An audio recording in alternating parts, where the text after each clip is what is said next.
Hi, welcome to episode 33 of Talk About the Passion. I'm your host, Christian Campagna, and my guest today is Francis Larry Kelley Jr., or just Larry Kelley. And yes, it's a coincidence that episode 33 of my Boston-based podcast is with someone named Larry. I met Larry semi-recently, although like he says in the episode, I'm sure we've stood, 5 feet apart from each other many times. This is definitely true. I saw Larry play with Kilslug a number of times, including his first show with them at Hannam Hall, opening for Sam Hain. Is it okay if I pronounce it like that? Or the Danzig police going to come and get me? And then, a number of times after that. Larry talks about his time playing in Kilslug, as well as all of the other bands he's played in through the years, including the Groinoids, Ointment, and Up Your Bucket. Larry's a great storyteller, and this is a long episode that includes everything from skateboarding in Marblehead in the late 70s and early 80s to, hanging with the Bad Brains in the late 80s. I was happy Larry came out. I had a great time talking to him, and I'm proud to call him a friend. He's a cool guy, and it was really cool of him to come down here for a few hours and hang out. So since this is a long episode, I'm going to stop talking and just say a couple more things here. You can listen to this podcast on Podbean, as well as Apple Podcasts, Google Play, and pretty much anywhere else podcasts are found, even Spotify at this point. I'm on social media. Please follow me on Instagram and Facebook for extra content, whether it's info on upcoming shows, books, records, or whatever, past guests are up to, and try to keep those sites both up to date as much as possible. If you search Talk About the Passion podcast on either of those, you should be able to find me. If you or someone you know would like to be on an episode, you can get in touch with me through one of those social media sites or emailing me at talkaboutthep@gmail.com, and that's just the letter P. talkabouttheletterp@gmail.com, and we can set something up. Anyway, let's get this together. This is episode 33 with Larry Kelley, and thanks for listening.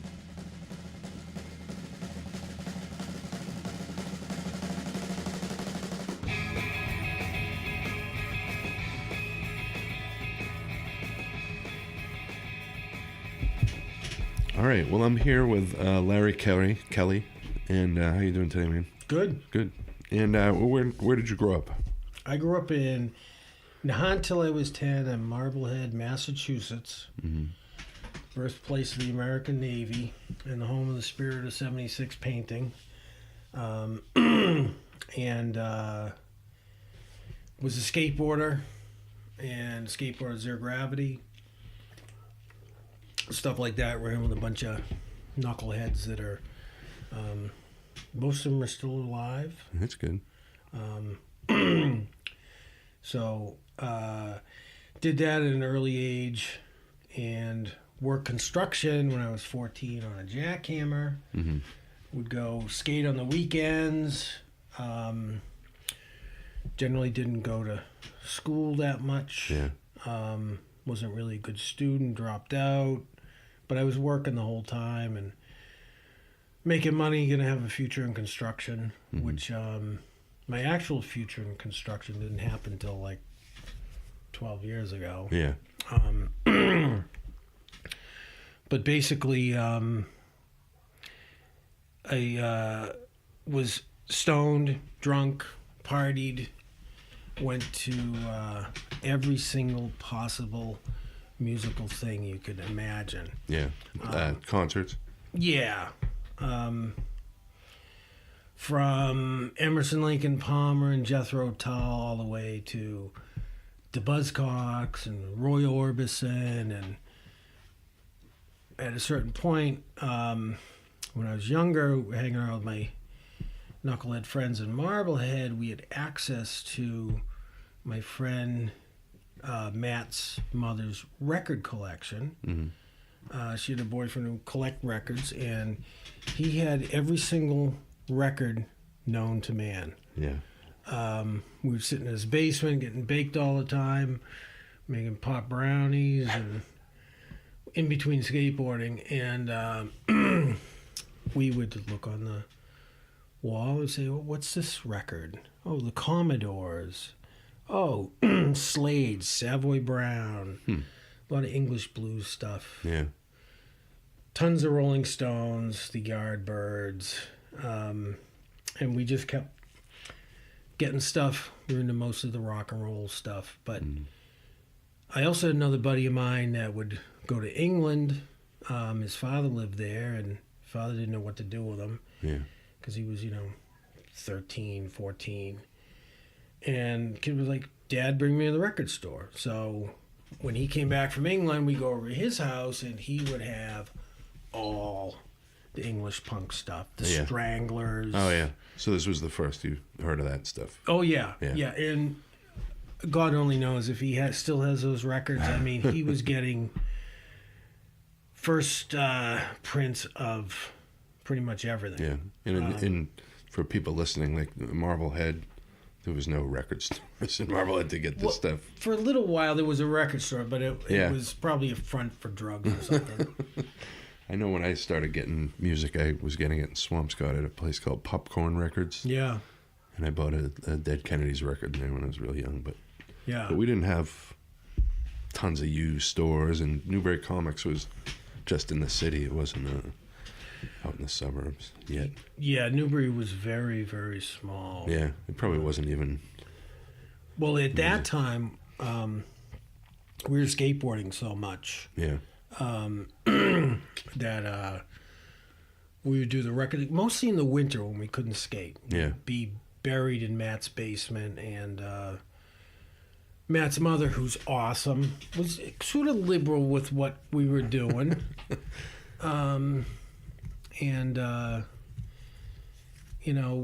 She had a boyfriend who was this old time hippie, and he told us stories about going to see Monterey Pop Festival, and his sister was friends with Arlo Guthrie and all that hippie stuff. Yeah, so of course. We learned a lot about that. Yeah. Like I say, there was a while where we were just into mostly the skateboarding, smoking weed. Yeah. Maybe tripping on some acid. Yeah. A little bit here and there. Yeah. I do want to say that years and years of running around doing stuff like that took its toll. Yeah. We got into harder drugs, and as years go by, a lot of the hard drugs kind of affected playing in bands that we had. Yeah. Situations that, they are part of, my story, I guess. Yeah. But after a certain point of all sorts of debauchery, which we can get into later, ended up having to straighten out, wanting to straighten out. Yeah. Which I did and have been for a long time, good 20 years or something. Yeah. So back then we went from the rock and roll stuff to being complete freaks over like Devo. Yeah. And I could sit here and talk about this band or that band, but there's really no band like that. They seem to be big with skaters, because when my older brother was getting into it, and that would have been like 1979, 1980. Yeah. All those guys were listening to Devo. Yeah. Yeah. Well, you got to remember, they were probably the first skate band because they knew their audience. Right. They had their suits. They tear the suits off, and they had the same kind of skate pads we had. Yeah. And eventually they had by the third record, they had a video with a bunch of pro skaters. Oh, yeah, I remember that. Yeah. And which was pretty cool. We were into all that. Yeah. But we had a local radio station too. Mm-hmm. It was really cool. Yeah. WM in Salem. Yeah. And there was a local guy, Depraved Dave. Yeah. Marblehead guy. Mm-hmm. He's gone now. But Depraved Dave basically had a few radio slots. Then the other DJs were like, "Oh, we can't make it in. Can you do it?" So Dave was pretty much on the station All the time. all the time. And Dave was a music aficionado. Dave would get all the new stuff in. Right. Dave turned me on to the Plasmatics, and, you know, not a lot got by him musically. Although he was kind of like, he was kind of like an outsider, kind of an outcast. Yeah. Great guy. I think he had some social issues, so him in a room just playing music was really good for him. Yeah. But at that time, we would call it the radio station, and there was a lot of the what they call now new wave stuff. Right. The Talking Heads, the B-52s. Yeah. And we called in for, I don't know, every day after school for the B-52s. Yeah. And the great thing about Dave is they'd play one of those B-52 songs off the first record. We'd call him back up and go, no, Dave, we wanted to hear it again. And Dave would play it again. Yeah. You know, it's Yeah. just, it was great. Nice. But, so basically part of what I'm trying to say is we were very, very, very, at that age, very interested in music and very, what's the word I'm thinking of? Educated about Yeah. music. Yeah. From that guy's record collection. The You had record access to. collection, Sergio's stuff, and listening to Dave. Yeah. And so a lot of us went from skateboarding into the city, where we'd be in Boston a lot. I'd worked in Boston Yeah. and spent a lot of time there. So when the punk stuff started coming around, I had a good buddy of mine, Johnny Blue Tile. Yeah. And everybody knows Johnny. And Johnny is still the same guy he was the first time you met him. And he used to skate with us at Zero. Yeah. And we would go see every band that could, anything that was playing. Yeah.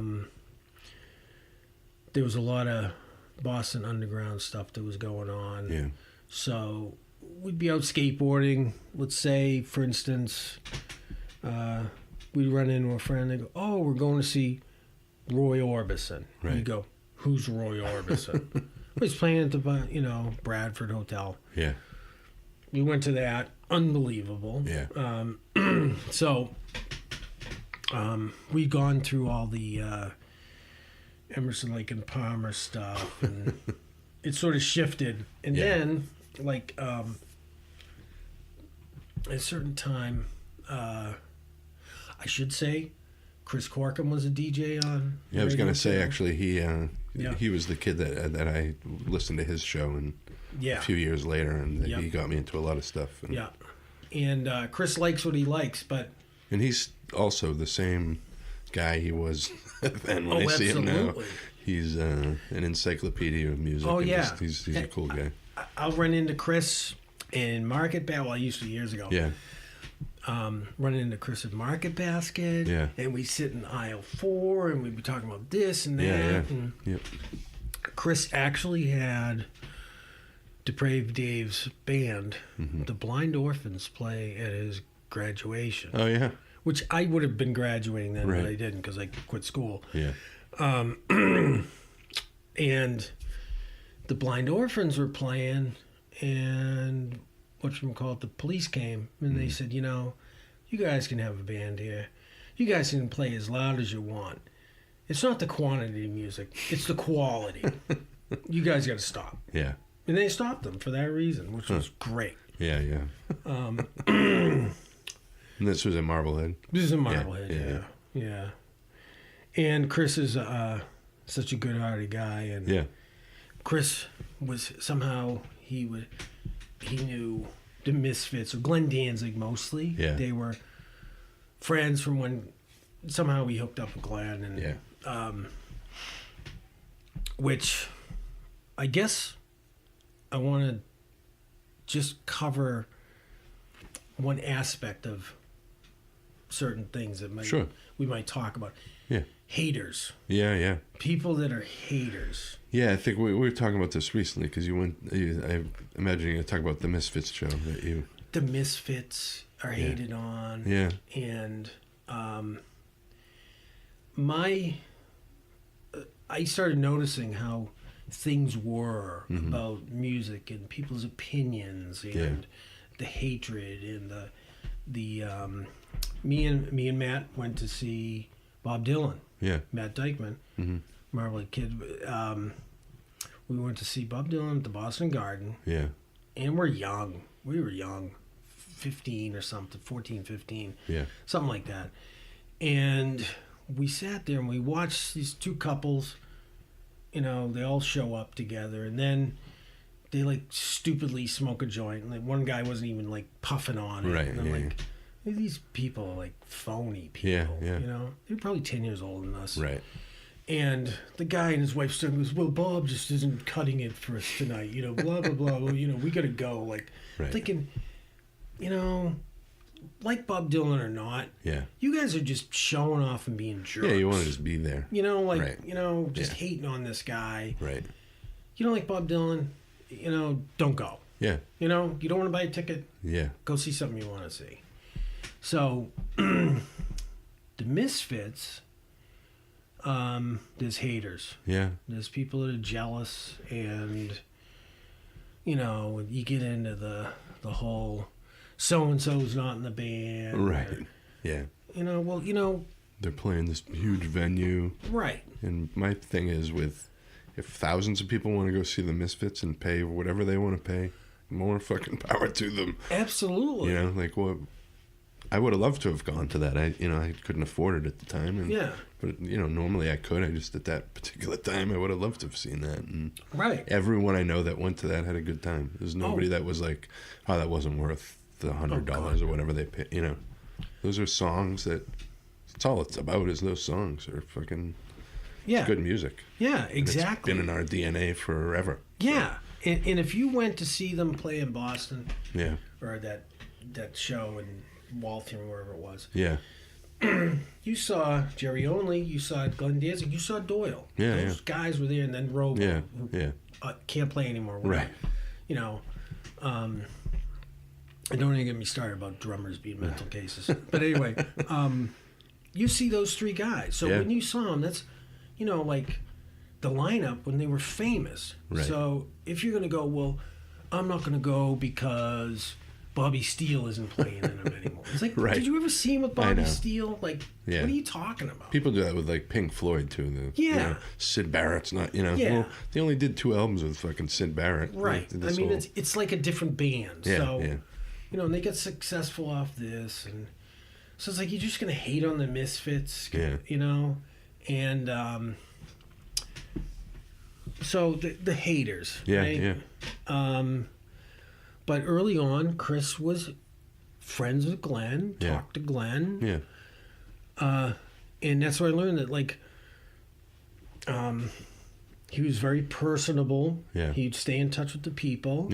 Which is the ground roots of the whole punk thing. And, we learned years later that SST bands, Black Flag was on, and they'd have other bands on that label, that promoters really should be nice to the small SST bands because otherwise Black Flag ain't going to come through town. Yeah, exactly. So, so I try not to be a hater, even though me personally, I think that there were a lot of bands in the 90s, like the Pearl Jams, well, obviously Nickelback, but Pearl Jams and Stone Temple Pilots. I shouldn't say Stone Temple, but a lot of those kind of bands that were probably okay, but the singers were terrible. And what's that other guy? The one who Henry Rollins calls him the Creed bitch. Yeah. Whatever his name is. Yeah. And it's like, I'm not into it. Yeah. If you want to go see him, more go power see to him. Yeah. It's just my thing. Yeah. So And Chris was always like just no pretension with that kind of stuff, and that's Chris Corkum. Yeah. Just like yeah. a fan of music and Yeah. so a good dude. So yeah. Chris is a big fan, big Billy Idol fan. Yeah. We used to call him the heat miser because somebody had that hair. Yeah. What's his quote? Peroxide forever, baby. Something like that. Yeah, I got a videotape him saying that. Yeah. So, time went on. We were in Boston. We're skateboarding. And what you mentioned Zero Gravity. What Zero Gravity, yes. So that was a group or a place. Zero Gravity was a skateboard park that opened in 1976. Okay. It had wooden ramps. Mm-hmm. Some of them were. They had this huge half pipe. I mean, huge. Yeah. And where was this? This was in Cambridge, right by the Necco building. Okay, yeah. Lansdowne Street, Cambridge. Mm-hmm. And it was built by a guy from Marblehead. It was when skateboarding was a big fad before not fad, but before the insurance companies. Yeah. That really put a damper on things. But we started skating in Boston Common. We started skating at Zero. Mm-hmm. And what's his name? Jake Phelps, mm-hmm. who is... I could talk for days about this guy. Fellow Marbleheader. Marbleheader, great skateboarder. And a complete jerk. Even if he's your best friend, he's a complete jerk. I saw him recently. Yeah. He, he's still alive, which is amazing. He's been stabbed. Yeah. And it's really strange if I look back at Zero Gravity days and say to myself, we were sitting there and skating, and it's 1977. Mm-hmm. Thinking to myself, going, hey, Jake, you know what? In the future, someday, you're going to fall on your skateboard. And the whole internet, the whole country is going to lose their minds. And you're going to be on TV because we're going to interview you from your hospital bed. Right. You'd be like, what? Which just happened last year. Yeah. Anyway, it's nuts. Yeah. So we skated at Zero. Me and all my Marblehead friends. Yeah. A lot of them did this, did that, and some famous music stuff. Yeah. Well, famous to us, right. Yeah. Like, yeah. One of the kids, Andy. Yeah. Great kid, plays in DYS. It's famous to us. Yeah. Exactly. Tony from Last Rites. Tony, yep. Yeah. Tony played in Last Rites, and so there was I feel like there was a group of punk guys in the North Shore, specifically Marblehead, it seemed. Yeah. And then the South Shore, and the South Shore, and everyone sort of met in the middle in the city. Yes. There was a lot of South Shore kids. Yeah. There were a lot of Cambridge kids. Kevin Day, Frank Lannon. So there were a lot of skaters. Then from Marblehead, there was like a second wave of kids, some younger kids. Mm-hmm. One of them, my friend Eric Russell, played in the 360s. Oh, yeah. And he ended up playing guitar in our band Up Your Bucket years later. Yeah. So we skated at Zero and terrorized and smoked weed in the back of the place, and it was ours. We had the keys, Yeah. It was beautiful, and then eventually it ended. Yeah. Closed in February of '79. Mm-hmm. We built a half pipe on Richie Matsu's yard on Clifton Ave, where I grew up. And we skated for that for a while, a good year or so. Yeah. Around that time, that's when the new wave stuff was around. We went through all that. The Ramones. Yeah. You know, we loved all that stuff. Yeah. But then the more punk stuff started happening. Mm-hmm. The Black Flags, the Dead Kennedys. Yeah. And all those bands started popping up. Yeah.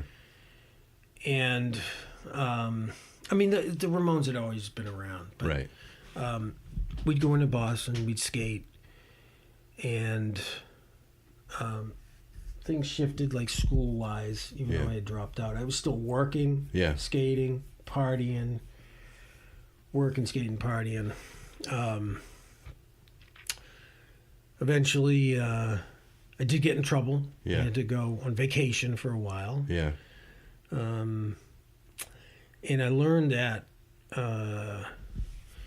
doesn't matter who you are. If you act up, you can be put away. Yeah. Nobody's immune, you know. Mm-hmm. I don't mean me specifically, Right, but I right. was on vacation with this guy who was on the Bruins, Yeah. and then went from the Bruins one game to jail the next day. So you have to be responsible for your stupidity. Right. So anyway, we went to go see every band that came to town. Yeah. That was now punk. Right. I met a lot of the punk people that, like Jay Johnson, those type of people. Yeah. Around that time, because Phelps knew them, and so we went to go see everything, and eventually I had played guitar a little bit, Yeah. and I could not fit into the things like all my friends. They knew all the Allman Brothers songs, and you know, this type of stuff. Yeah. I was like, I don't want to be like everybody else. Right. I like that more stripped down approach. Mm-hmm. Plus, you know, it's a lot of work. Yeah. And so I dabbled in guitar. And Yeah. Who were some of your early guys you were into, guitar players? That well, it's fun. I mean, I was a guitar freak. Yeah. You know? I think the best guitar player I've ever seen in my entire life is John McLaughlin. Yeah. Song with these Al Di Meola and Paco de Lucia. I was just listening to the You're listening Passion, to Grace, and Fire, that record. Yeah. Yeah. I saw them Good do stuff. that out in Amherst. The most wow. unbelievable thing Yeah. I've ever seen in my life Yeah. musically. Yeah, I bet. And you know, I was always at like a raw thing, but I liked everything really. Yeah, you know, yeah. Frank Zappa, Yeah. the Stooges. Yeah. You know, there pretty much wasn't anything I didn't like get into. Yeah. What's the thing that people's not the popular opinion? Yeah. I'm not a big Damn fan. No. I know people that love them. I know Yeah. why they love them. Right. For me, you know, it's you know, like stuff like that. Yeah. So yeah, but we had gone to see everything, Boomtown Rats, whatever it was when Yeah. we went. So anyway, I started playing, then I stopped, and I was at a show, and my friend Johnny introduced me to this guy, Big Daddy, Yeah.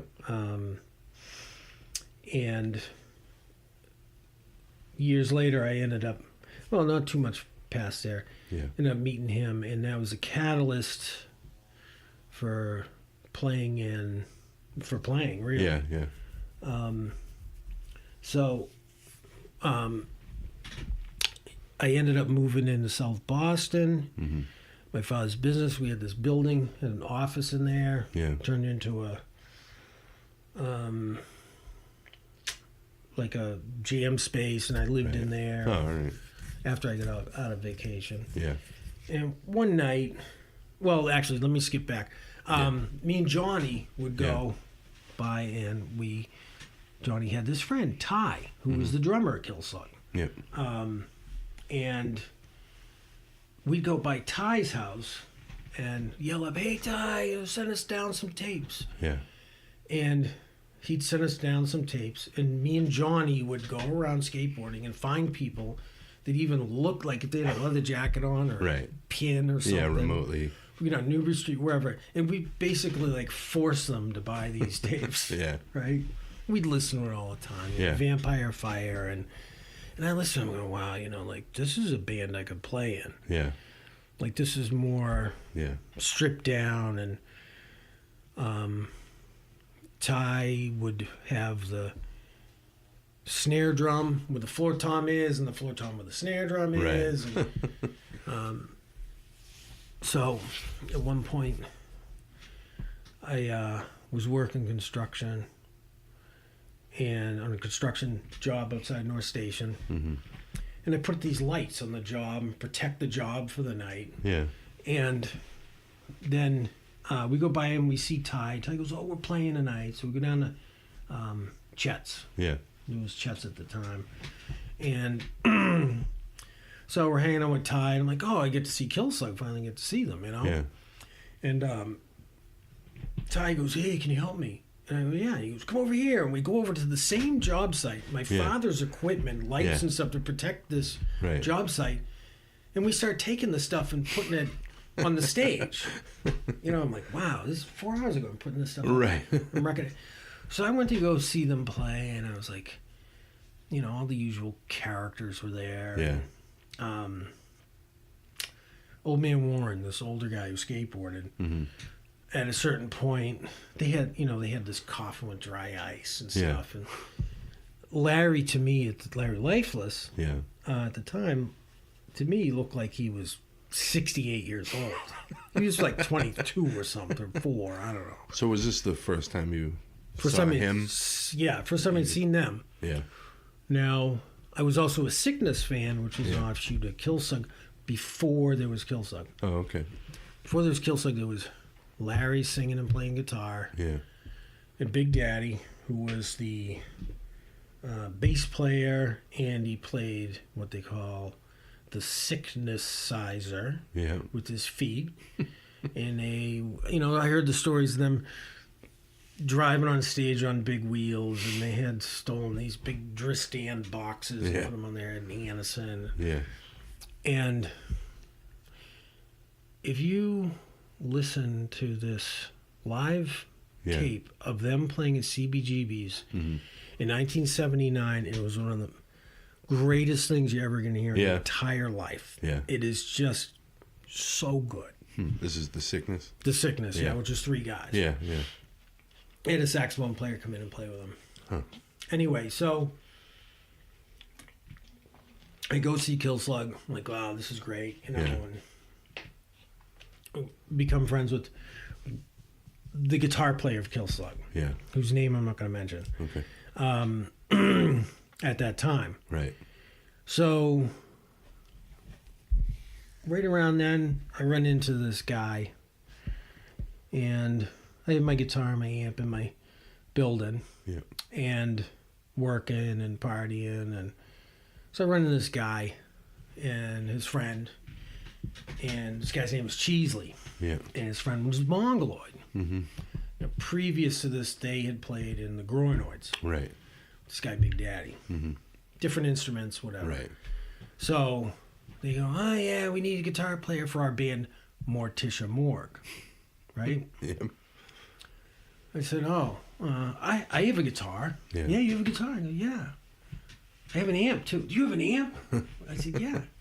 They go, oh, you have a place to play? I go, yeah, I got a place to play. It's a huge building. Yeah. You know? Do you know how to play? Yeah, I can play anything. Right? Wrong. Yeah. I couldn't know. I didn't know how to play. Yeah, you know? I had played in this small band with Chris Jones. Yeah. Right? Yeah. Bonesy from Marblehead. Yeah. Unfortunately not with us. Yeah. Years and years before that. Yeah. And I played bass. He played drums. Huh. Anyway. Yeah. That was like the extent of it. Yeah. So I said, yeah, I can do anything. Right. So they brought this guy over brought all his drums, had a big hassle to get his Right. drums over and bring them in the room. And so he comes in, we play for 20 minutes. They kind of show me some songs. The drummer guy's like, it's Big Daddy. He goes, do some leads. I'm like, I can't play the lead. Right. I just crap, right? And so I'm like, I got to go, I got to go get some drugs, right? Yeah. I got bye. See you guys later. I'll be back, later. Leave them there. And so I come back and Big Daddy's gone. Yeah. And I get there and I go, Cheesley, Mongo, what's going on? And he goes, Big Daddy left. He's all pissed off and he's all freaked out. You played for 20 minutes and then he took off and you took off. And, I suppose that doesn't mean I don't get to play in the band. He goes, oh, no, that means you definitely get to play in the band. He was all pissed off. You want to piss off Big Daddy. Oh, okay. So they worked with me a bit. Yeah. Band went on for a certain amount of time. Right.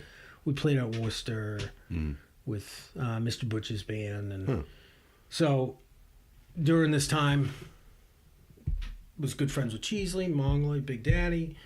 We all had this, friendship. And, but Morticia Morgue was like, they had this singer, Bill Gallagher. Mm-hmm. It was kind of like wasn't perfect. Right. Then over on the other side, you had Kilslug, which wasn't perfect either. Right. Big Daddy was playing drums in Morticia Morgue and playing bass in Kilslug. So what happened was it all got morphed into this thing where it became Big Daddy on drums, Cheesley on bass, Rico Petroleum, whose name I wasn't going to mention, but Rico, back when we were buds, on guitar, Mongoloid on guitar, and Larry Lifeless singing. That's what is known as like let's say the Misfits have their classic lineup. Yeah. That's the classic lineup. Right. That is what is recorded on Answer the Call. Right. Now, I know we have the record here somewhere. Yeah. Those songs, most of those songs were Morticia Morgue songs. Oh, all right. They weren't Kilslug songs. Yeah. Kilslug had their own songs. Yeah. Some of them got put on that record. I'm trying to remember which ones. Yeah. But Red Devil. And Make It Rain. What else is on there? Make It Rain. Well, Red Devil and what's the other one? Taste of Blood. Whatever that song. Make It Rain. Yeah. Make It Rain. Suck It From a Cut. Yeah. And Death Squad. Oh, yeah. Make It Rain. A side note, and I told this story to someone the other day. Yeah. So you and I had never met until we met at Hank's. Well, you've been 5 feet away from me. Yeah, plenty a billion of times. Yeah, of course. So we were at that installation, and our mutual friend Hank Purse got installed into a new church, and I was sitting behind Mark, and then you and your girlfriend came in, sat in front of me. Tori, yes. Yeah, and I kind of recognized you, and I look, and you were eating peanut M&Ms. Yeah. So, and then we met, and, I found out who you are, and then, like a month later, I was thinking of the song Easter Time. Yeah. By Kilslug. That was a Morgue song also. Okay. Yes. Yeah, which has that line, and it has the line, eating popcorn in the back and candy by the pack. Yeah, right, back exactly. Of the church. Yeah. So, I just thought of that with you, and I thought it was pretty funny. Well, that was, that was that Easter Time? Was that that might, those words got changed, I think. Yeah. But the point I'm trying to get at is that a good amount of the music on that record and the vein, it was both bands combined. Yeah, right. Became that record. Yeah. Taste of Blood, Make It Rain was the Morgue. Yeah. A bunch of other Morgue stuff was around, kicking around. So when that became that band, I was out. Yeah. Right? But I still drove the equipment. I still booked shows. Yeah. I still hung around. Yeah. Still played at my place. Yeah. Was there. They'd have me fill in when Right. Mongoloid was locked up. Yeah. And so I was still part of it. Yeah. Yeah. And because they were my friends, I was a big fan. Yeah. I said I didn't have an experience playing in a band, blah, blah, blah. So I waited and waited. Yeah. Knew how to play all this stuff. Yeah. And so they wanted to do a tour. Yeah. So I went over to Curtis's house. Yeah. Curtis's garage. Mm-hmm. At that point, he was putting out Kilslug record Yep. and Oysters record at the same time, yeah. which is the Stranglehold guys. Yeah. Yeah. And it was an album. It was Yeah. like the 8th album. It was all do-it-yourself stuff. Yeah. And so I went and I said, oh, I'm going to book the tour, Yeah. right? Now, I don't know if you've seen that movie, the Boston hardcore movie. Yeah. Of course. Yeah. Yeah. My good buddy Drew made Yeah. that. Yeah. And he, hardworking guy, Yeah. support everything he does. Yeah. He made that. Now, in that, they explain how there are these phone numbers Yeah. that you could call. Oh yeah. Yeah. Yeah. You know, Yeah. That was a weird. Yeah, you put in these codes and you could call and talk to California, Right. Texas, wherever. Yeah. Wouldn't get charged on your bill. Right. And I had a whole list of those. Yeah. And I was talking to people all the time. Yeah. I had somebody gave me Jello Biafra's phone number. I called Yeah. him. Massive record collector. Yeah. Very informative. Yeah. The guy who name I dropped, Yeah. I guess, who gave me or my friend who gave me the numbers permission was a guy named Mikey from a band called The Offenders. Oh yeah. Texas. Yeah, Texas. And which is one of the places we went to play. Yeah. He gave me numbers, so I would call and talk to people, and some people were busy, but gave me information, like call Yeah. this person, that person. It was interesting to get to talk to Jello Biafra and have him go, who is this? And I said, Right. well, I'm Larry from Boston, I'm going to book this tour, and blah, blah, blah. And Mikey from The Offenders gave me your number and said it would be okay to call. Right. And as soon as I said that, he was like, oh, okay, cool. Right. Yeah. Once you give an in or whatever. Yeah, and then he said, can you send me one of those green 45s? I don't have one. Yeah. I'm like, it's right off the top of your Right. head. Anyway, Yeah. Yeah. blah, blah, blah, blah. So I helped book the tour. I had my pickup truck and a Yeah. U-Haul. And we went. But by that time, Mongoloid Yeah. kind of phased out. Mm-hmm. And so I took his place. Yeah. Because he couldn't make it. Mm-hmm. Now, before I get into that tour and what went on, Yeah. cut back years before that. Yeah. Drew Mhm. Stone, Yeah. his red van, Yeah.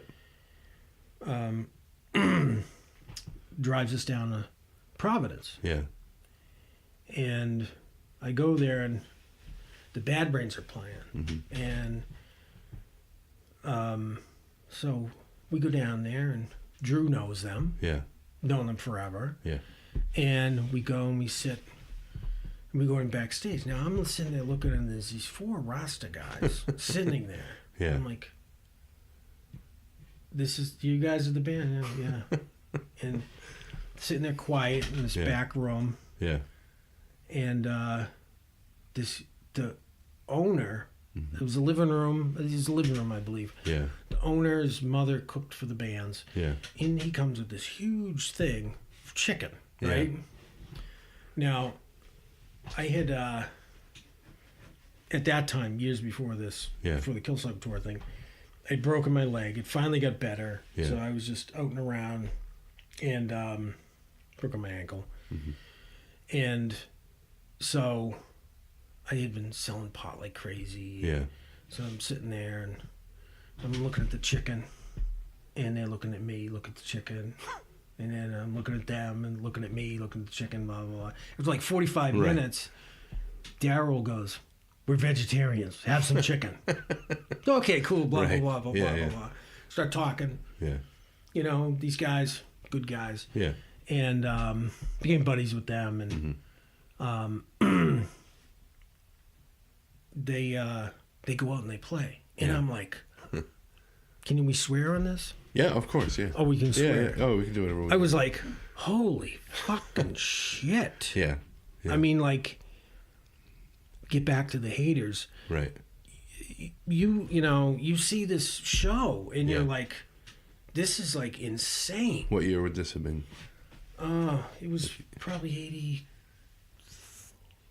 It was like winter, January, February 83, I think, something to that effect. Yeah. So they were monsters at that. Oh yeah, it was just insane. It was before the Eye Against Eye record. Yeah. And they just killed it. Yeah. And seeing those, like, when those bands would come through Boston, sort of those iconic big hardcore bands. Yeah. Did you kind of feel that these are bands people are going to be talking about 20 years later, or were you just more... I know for me, you're in the moment, really thinking about, like, this is going to be something that... No. But you notice how, with, like, the Bad Rains, like, this is amazing. And, but it's us. It's, like, our thing. And yeah, it is. It's, you didn't want it ruined. Yeah. But as far as, like, band-wise, just energy, it's off the charts. I mean, he was doing the backflips and the whole thing. And, and they were so good. Yeah. I mean, so good. Yeah. And then I had a bunch of adventures with them. One adventure was sitting backstage watching Game 6 of the World Series with them. Oh, They're all New York guys. Yeah. I'm ahead. I'm the Boston guy. Yeah. They're all bummed out. Blah, blah, blah. And when that ball went through Bill Buckner's legs, they let me have it. Yeah. And that was in 86, too. Yeah. That's amazing. So, let's see. Kilslug. Oh, yeah. Kilslug 4. I replaced Mongoloid. Yeah. And we ended up getting on a bill with Sam Hain, which isn't really the way you say it, but... Yeah. Samhain or something. Yeah. At Hannum Hall. And, which you took pictures at? I did. I don't know where the fuck those are at this point. Okay. I wish I knew. You'll find them. Yeah, but I just remember Larry with the doll. Yes, Larry with the doll. Yeah. Now, Curtis set up that show. Yeah. Because he obviously knew Glenn. Right. They were real tight. And it was right before we were going on tour. Yeah. And so I am there now. This is the first big show I've played. Yeah, of course. And I'm like horrified. Yeah. And Chris Doherty was there. Yeah. Chris had just come back from Hollywood and filming his videos, and he was going to be the next big, skate band, know, and that was see him. That was around when they were doing like probably Another Wasted, or even maybe the Stilfen brothers were in the band at that point. Glenn Good Egg. Yeah. Good Egg Glenn is. Yeah. And so he came back, and now he's like, he doesn't, he's gone through a lot of stuff. Yeah. And he did me a favor once that I'd be indebted to him forever. Yeah. Great guy.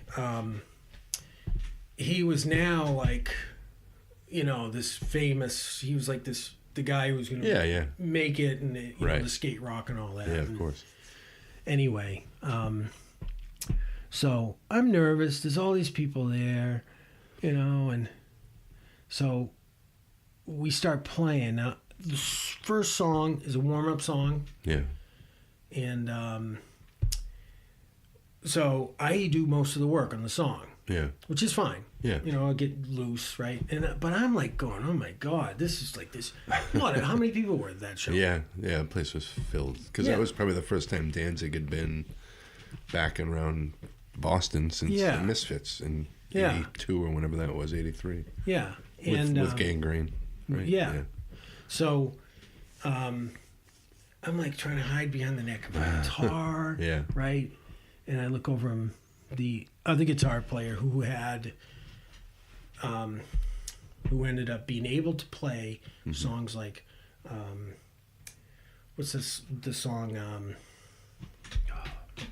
trying to think of it, Death Squad. Death Squad, yeah. He got to be in a band that played that song. It Yeah. wasn't his original band song. I did too. Yeah. Which is, great. So I look over and he's got this box filled with candy, right? And he's just going to go wham on a chord every, whenever. Right.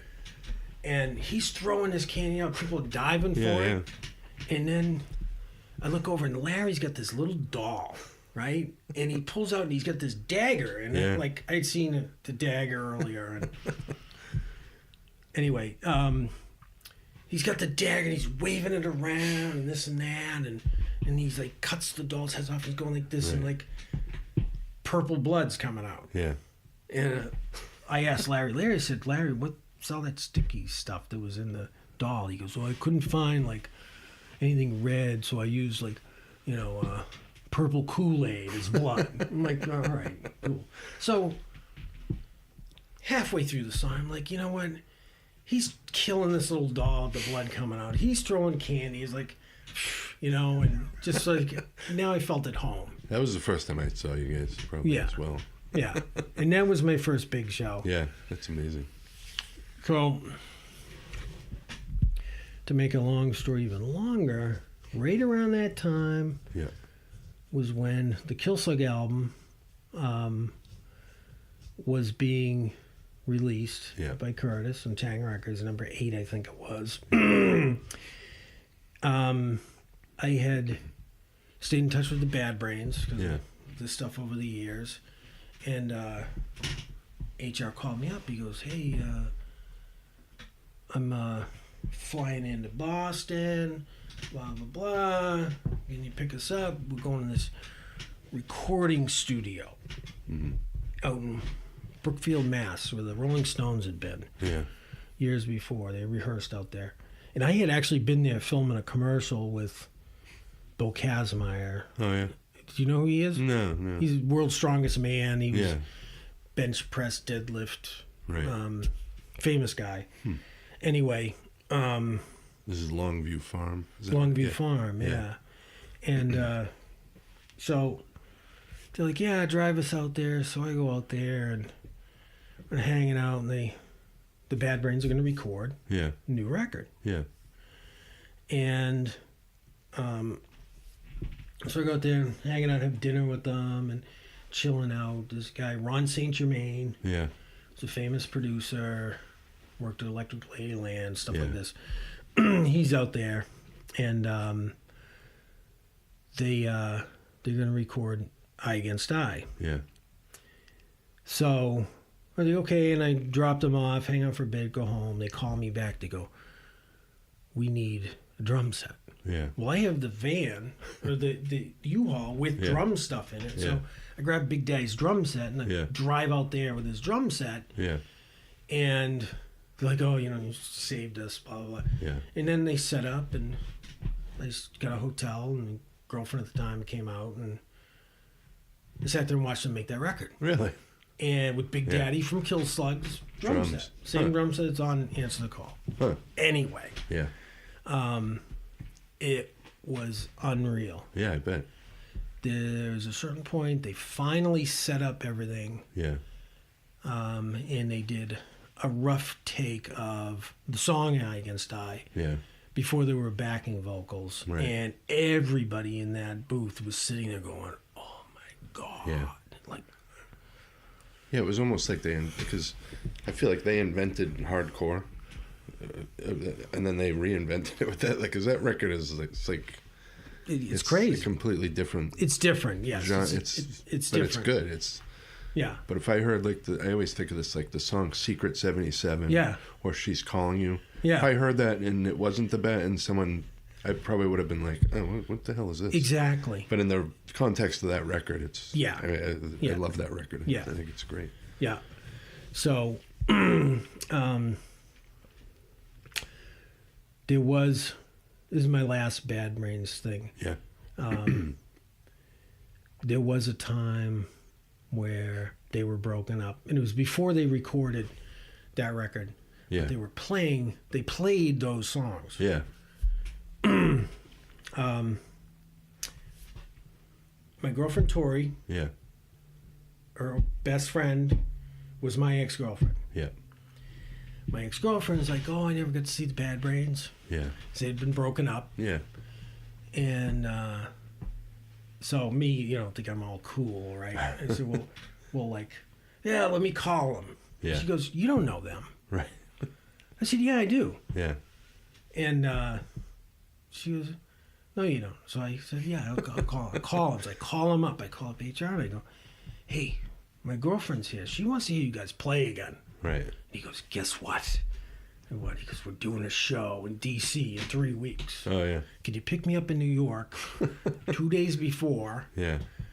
Drive me to D.C. Yeah. I go, yeah, absolutely. Yeah. I said, where are you? He goes, do you know the Physical Graffiti House? I go, yeah, 92 St. Mark's, Yeah. 90, whatever it is. He goes, come pick me up there, right? Yeah. So I go and with my girlfriend now and Yeah. my ex-girlfriend, because Yeah. we're best friends, Yeah. Yeah. and we go to New York, and my girlfriend at the time is totally 100% convinced that I am totally full of shit. Yeah. right? You're gonna pull some. So I go upstairs and I come down and bring HR down and this other guy. Yeah. Right? And he comes down and he goes, oh, Princess, Larry said he wanted you to hear us play again, so we put the band back together just for you. Yeah. Like Right. he gets in the front seat, this guy. And this guy's like, hey, Joseph, blah, blah, blah, because that's why I was calling him Joseph. Yeah. You got to hear our new tape.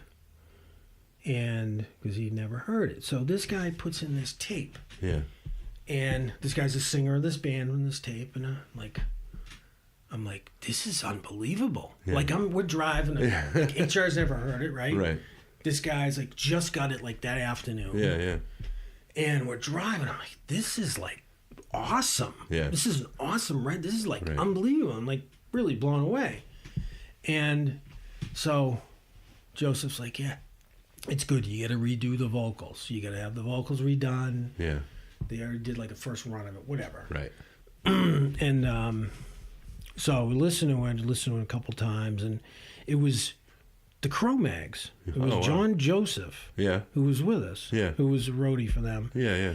And the record, it was the Age of Quarrel record. It was just, I wish I still had the tape. Yeah. Lost the tape. He gave me Yeah. the tape. His tape. That's crazy. Gone. Anyway, I came back to Boston, told a bunch of my friends. They were like, yeah, whatever. Right. A year later, they're like, the Cro-Mags. I'm like, Yeah, I know, right? anyway, so Kilslug, we go on tour. Yeah. We go play Kent, Ohio. We go down to Texas. Texas loved us. There were a lot of big fans down in Texas. Yeah. The band, which is now pretty well known, what's the band? The guy Yao. What's his? Jesus Lizard. Jesus Lizard. Jesus Lizard was Stickmen and Ray Guns, or that whole crew. Our Yeah. manager Ralph knew them. Yeah. Manager of with the later Groinoids thing we did. Yeah. So we go down there. We played with a bunch of different bands. It was debauchery Yeah. from beginning to end. How many dates? There were like 7. Yeah. It was like Kent, Ohio, and I remember we got into Austin, Texas. Yeah. We were playing a Thursday night. Yeah. And there was another band in town coming through, DC3, Des Cadena from Black Flag. Yeah.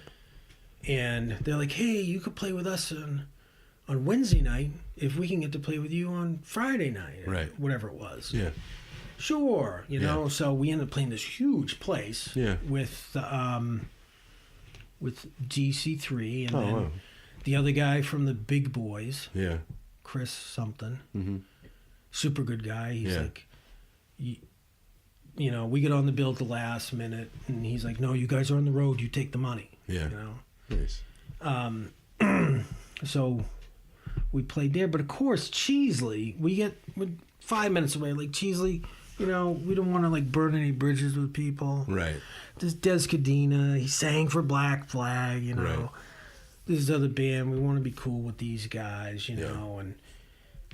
And so don't cause any trouble. Right. And within 5 minutes of getting there, Cheesley is poking Des in the chest, going, you used to play in Black Flag with that fig Henry, you know, just harassing this guy physically. Yeah. And I'm like, oh my God. Right. I look over and Des starts laughing. Yeah. And they end up being like really good. Hitting it off. Big fans. Yeah. Huge fans. Trust me, they loved us. Yeah. Nice. We had a lot of fun with them. Yeah. So anyway, we did the Texas thing. Yeah. We played one show in Baton Rouge with DC3 after we played with this other band that were complete jerks. We let them on the bill. Yeah. The last minute, they got famous. Right. They were just the biggest bunch of jerks you ever want to see. And anyway, we go to Baton Rouge, playing with DC3. Larry decides to corner all the people that are there. How many people? It's a Monday night. Yeah.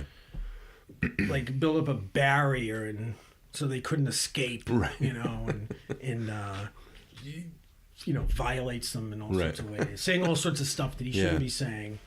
And Larry says a lot of stuff he shouldn't be saying, but a couple of things he was saying he really shouldn't have been saying.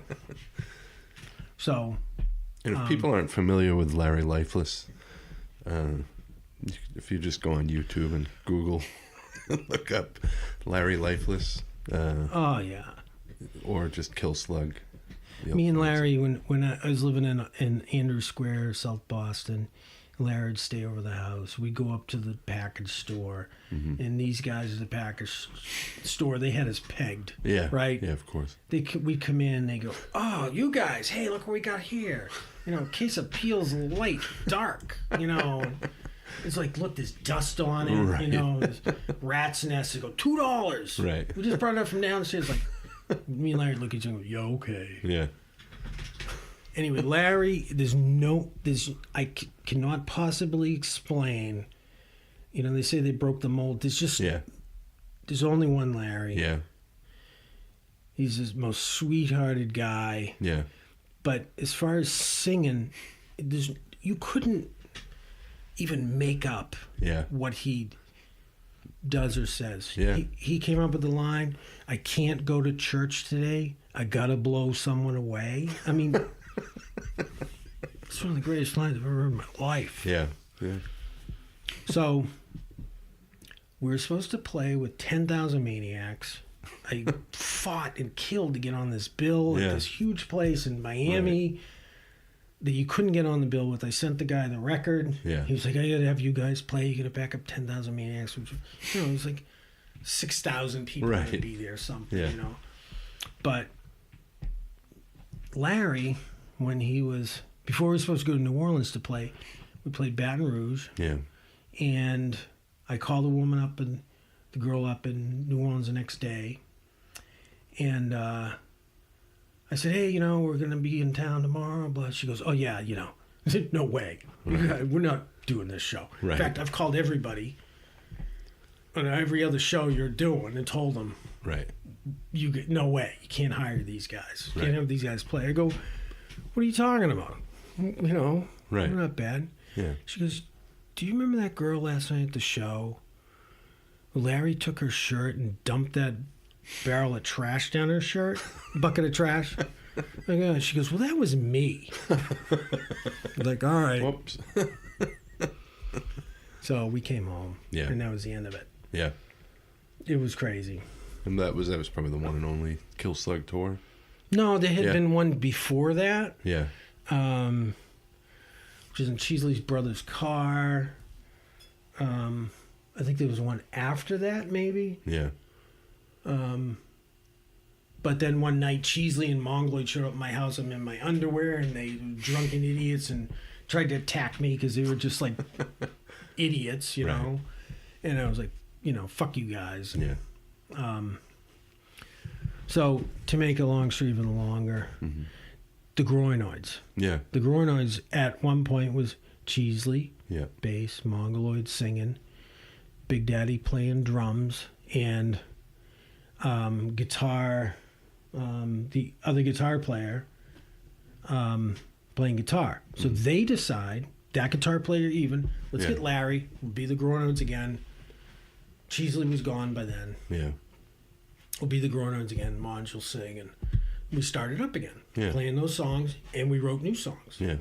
Now, when I say we wrote new songs, Right. you're in a band, the band writes a song. Right. Not one person, Yeah. okay? Right. There might be somebody who gears everybody in the proper direction, Right. Yeah. Yeah. which I can honestly say right here has always been Big Daddy. Yeah. Hey, do this, do that, try this, those, and this and that. Yeah. He'll point things in the right direction, but the band makes the songs. Right. So we decided we're going to do the Groinoids thing again. And it was good. We had new stuff. We had old stuff. We played a bunch of times. At that time, Cheesley and Larry were drinking, having barbecues, and they had a band too, which was Upside Down Cross. Oh, right. Yeah. So, while they were doing Upside Down Cross, we were doing the Groinoids. Yeah. Curtis put out a couple of their records. Yeah. My known opinion, or not known fact or whatever, but without the guidance of Big Daddy in directing things, basically what Cheesley was doing and directing were like stuff that kind of didn't fit into Kilslug, or kind of was like it didn't make the cut in Kilslug type stuff. Yeah, yeah. So Cheesley manufactured that and made coherent songs, and it was like it was close, but you gotta remember Big Daddy taught Cheesley how to play. Right. Yeah. Taught Cheesley how to play in a band. He taught me how to play in a band. Yeah. So we were doing the Groinoids thing, and that was fun. Eventually, we're all messed up on drugs. Some guys are drinking, some people drugs, and after a while, that guitar player, he was the first to go because he, had his meltdown, which turned into be a pattern. Right. He has meltdown, so we continued on with this rock god, Billy O'Malley. Oh, yeah. Is he in Seika? He played in Seika. Yeah. He played in the Eels. Yeah, yeah. I think I'm a babbling idiot. I don't know who cares about this stuff. I really don't. But Some it's people good will. It's documented, I guess, or whatever. Yeah. I called it Billy O'Malley. Yeah. And now, needless to say, my friend Tom Neely from Marblehead was our bass player because Cheesley was doing the other thing. Right. And everybody loved Tom. Yeah. Tom's a hotshot guitar player, great rock and roll blues guy, but the best thing Tom has ever done in his life is play bass with us. Yeah. So I call up Billy. I said, Billy, hey, we want you to play guitar and, take this other guitar player's place as he's, not around anymore. He goes, well, I play in another band. I play in this band. Yeah. I said, well, Billy, we want to blatantly steal you from that band. He goes, oh, that sounds kind of cool. I like that idea. Well, not that he liked the idea, he just liked the fact that I said it. Yeah, yeah. And he goes, well, next week we have a show, and it's been kind of funky, and we'll see what happens. Right. I said, all right, I'll call you the next day. So I called him the day after the show. I was like, how'd that show go? He goes, yeah, we didn't even end up playing that show. So you want to come over and get your stuff? You want to come over and we'll play tonight? He goes, yeah, okay. Yeah. Now, how can I say this properly? It's like having like this bunch of old dudes. Well, it's, in my mind, old dudes at that point. Yeah, yeah. I was in my 30s. Yeah. And this kid who, like, he had a girlfriend who would give him these rock star clothes, but not too rock star. Yeah, yeah. He'd tear off his shirt, and he had this long hair, and girls would go crazy for him. Yeah. But he was so good. Yeah, yeah. And just unbelievable. Greatest kid. Yeah. He's does Blue Man Group out in Vegas now. Oh, wow. And so that was the first recording. We went in the studio with Billy, and we had at that point we had Ed Lynch was the bass player. Yeah. Unfortunately, Ed's bass didn't get recorded properly. Big Daddy ended up playing bass, having to fill it in. Yeah. Took him. The set was 45 minutes. Took him a half an hour to do it. Yeah.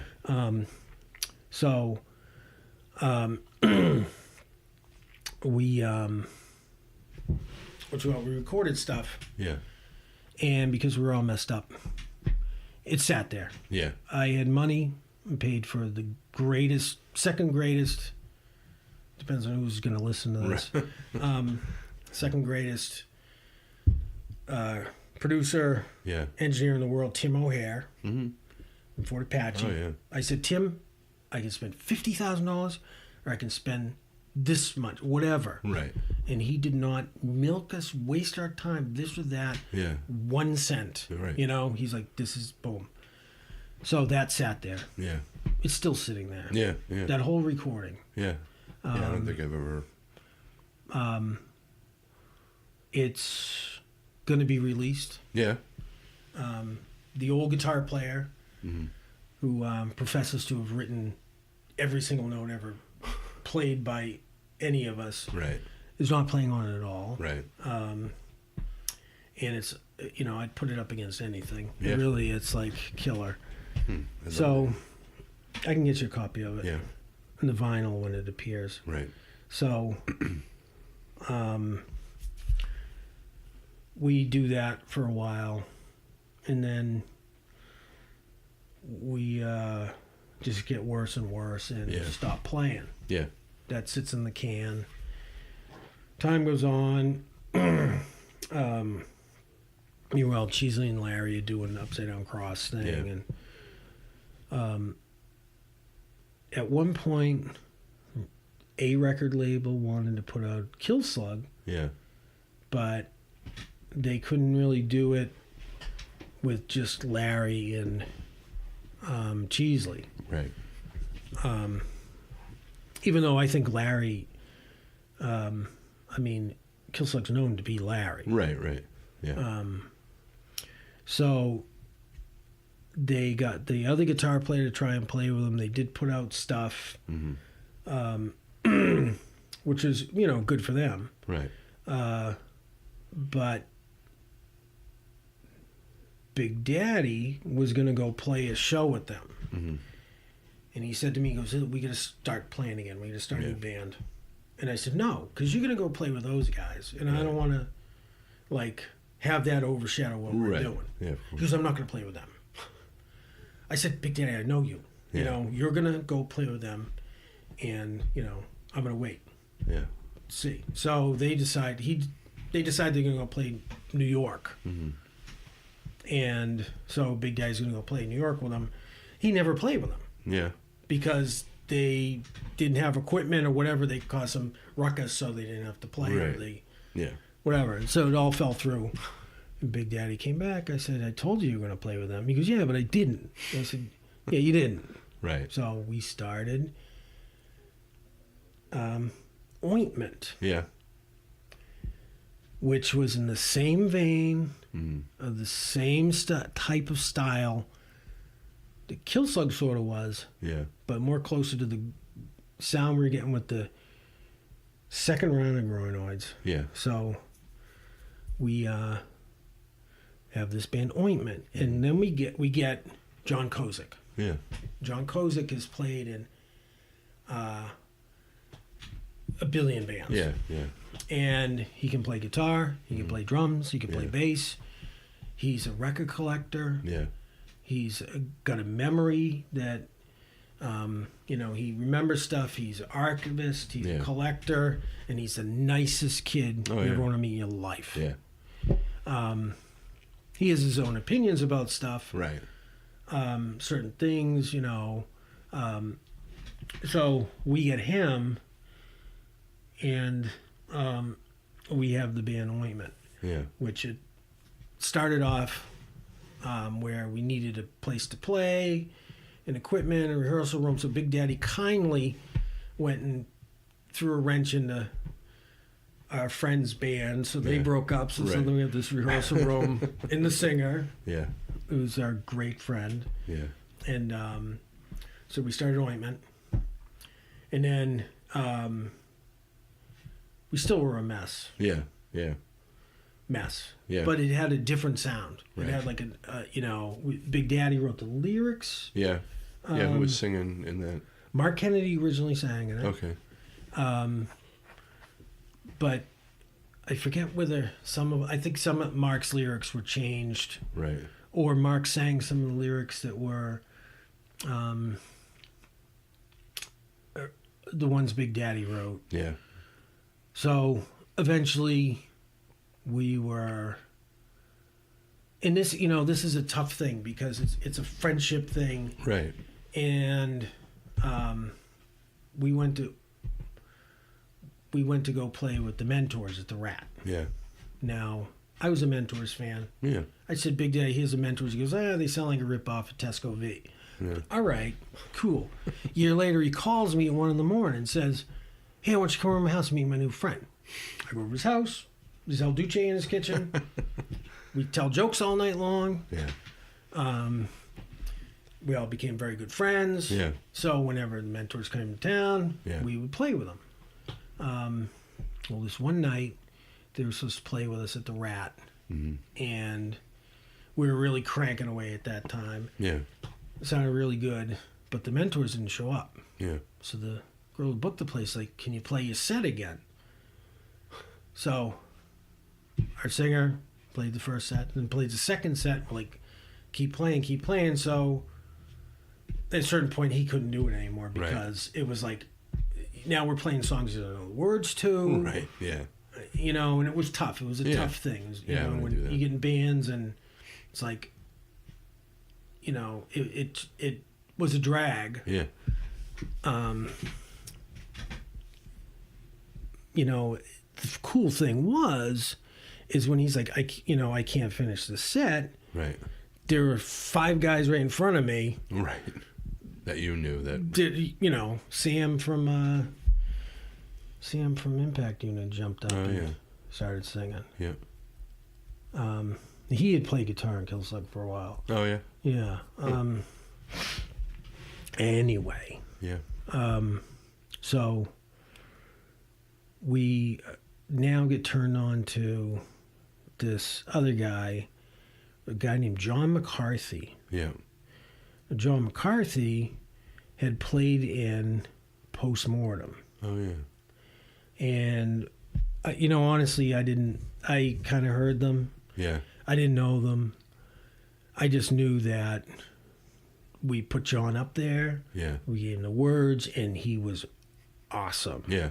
He was so good. I mean, just so good. Yeah. I've been able to work with 4 of the greatest singers ever in any band. Yeah. Well, actually 5. Yeah. So I mean, you couldn't ask, play with a Mongoloid and a Larry Lifeless. Right. Takes the heat off of you. Yeah, of course. So, we get John McCarthy. Yeah. We go in the studio. We record a bunch of stuff. We're still a mess. I'm a mess. I got money to spend. Yeah. But we go in and record something. And it's, I'd put it up against anything we'd ever done. I'd put it up against other bands. I said, us in our prime when we got it going on. Yeah. No fear. Yeah. Of just killing everything in our wake. Nice. So after a while, John had a lot of issues. And he didn't tell his wife that he had a show, so he was too nervous to tell her, I gotta go because I got a show, so he didn't go to the show, doesn't show up, la-di-da-di-da. Yeah. Anyway, so time goes on, and I'm too messed up to keep playing. Yeah. So we have the second round of Groinoid stuff sitting. Yeah. Master tapes. Really? Paid for. All sitting there. Yeah. Doing nothing. Yeah. Time goes on. We have all the Ointment stuff sitting there. Yeah. Doing nothing. So time goes on. I stop playing. And I'm like living on the streets. Yeah. I pick up this Noise magazine. Yeah. And there's a letter to the editor. This town sucks. All the bands suck. This and that. And Right. there's no more good bands like these bands. They named 3 of them. Yeah. 2 of them one was the Groinoids, one was Ointment. Oh, and I'm right. sitting here like homeless. Yeah. And I'm reading this going, what the fuck? Yeah. So anyway, time went on. I ended up cleaning up. Mm-hmm. People went their separate ways and this and that. And so years ago, to somewhat wrap it up, years ago, Curtis comes to town and our friend died. But Curtis came to town. He has this guy going to film an interview with Kilslug. So they decide, since I had spent so much time being part of the band and in the band, and part of the band, of the family, the whole bit, they're going to have interview with me and the guitar player, Larry Lifeless, and Big Daddy. So they interview us, and we're like, all together the first time in a long time. Yeah. We're like, we should play again. Yeah. We can play as Kilslug.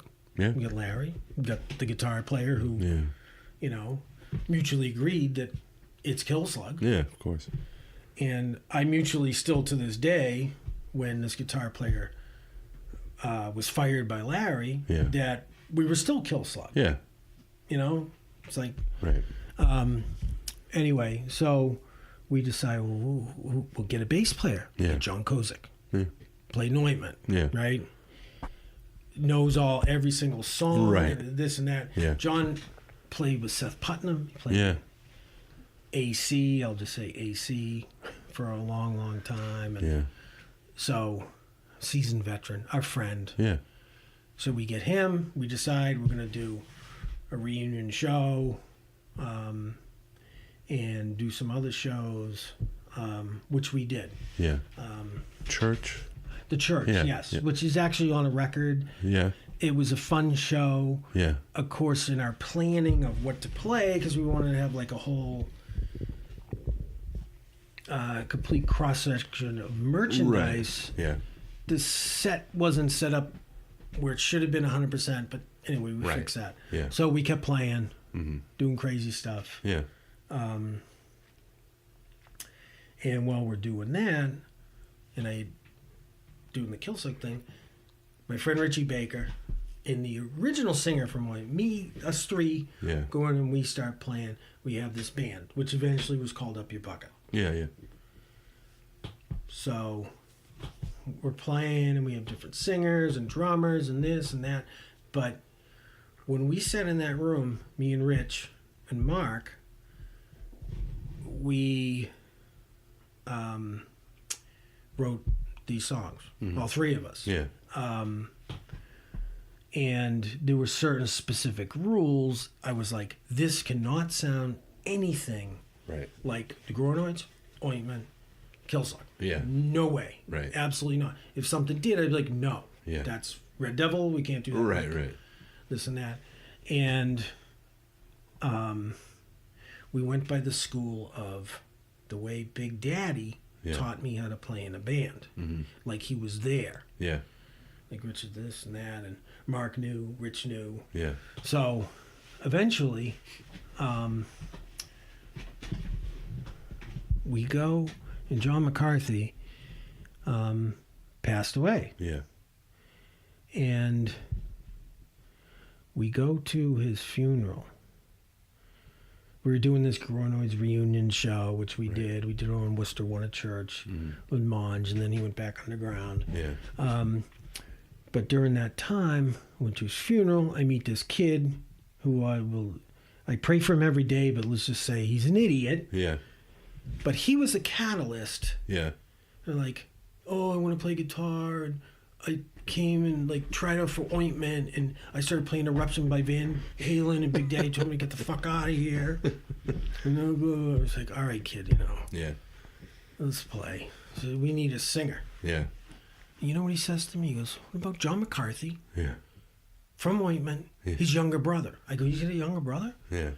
Well, yeah, he's 21. Right. So we get Jesse is his name. Yeah. And we get him in to sing for Up Your Bucket. Yeah. Because the drummer was singing, Mark, who had originally been in Ointment, Yeah. but he had another band going, which was more his thing, really. Yeah. And so we got Jesse, and Jesse came in, and he sounded like John. Yeah. It wouldn't. As soon as he started singing, I just got chills on my spine. I'm like, oh my God. So eventually, Big Daddy ends up in that band. Yeah. And after one show, he says, we're firing that guitar player. We call up Eric, our friend Eric. Yeah. And Eric Russell, who's he did the 360s He's with a his great guitar wife. player, Audrey, yeah. And Audrey, and then eventually Audrey's son. Yeah. Played drums for him. Yeah. And Eric is just, he knows the sound. Oh, yeah. He knows the stuff. He understands what we were doing. Yeah. Always understood it. Yeah. Normally we'd have guitar players that knew how to play guitar too much. Yeah, so yeah. you can't do it. Right. He knew So how to do this. What did Up Your Bucket sound? What kind of stuff did it end up sounding like? Sounded like Ointment, second wave of Groinoids. Yeah. I mean, it was like killer. Yeah. And, I've talked to Big Daddy about it a few times, and, it's hard to it's like comparing the Rolling Stones with the first guitar player, Right. whatever, it's Brian Jones, Mick Taylor, and then Ron. It's like three different things. Oh, yeah. But how can you compare Kilslug to Ointment? Right. Or Ointment to, all this and that. Yeah. But, if it's hard to say, but the truth is, if I could go back and pick one, Mm-hmm. and I talked to Big Daddy about it, and he agreed. He's like, yes, absolutely. Yeah. Would be when we had Big Daddy on drums, Richie Baker playing bass, Yeah. one of my best friends who's gone now, Mm. me, Jesse singing, Yeah. and Eric on guitar. Yeah. I mean, it was just, you come in and cut people's heads off. Yeah. Just the whole entire place. Yeah. So that was like heavier and heavier ever. And guess what, Chris? Yeah. There's a studio recording of that, Oh, too. is there really? Sitting there. Yeah. Sitting there. So you have all this stuff. Yes. Just sitting just there. sitting there. And, it just, I was able to get to play in bands where it doesn't sound like other people. You can't, go, that sounds like this. And people say, oh, we sound like the Melvins. I'm like, Melvins? What do you know? No. You ever listen to it? Like, so, Jesse became the singer. Yeah. And we were doing Up Your Bucket and we were doing Kilslug. Yeah. At the same time. Yeah.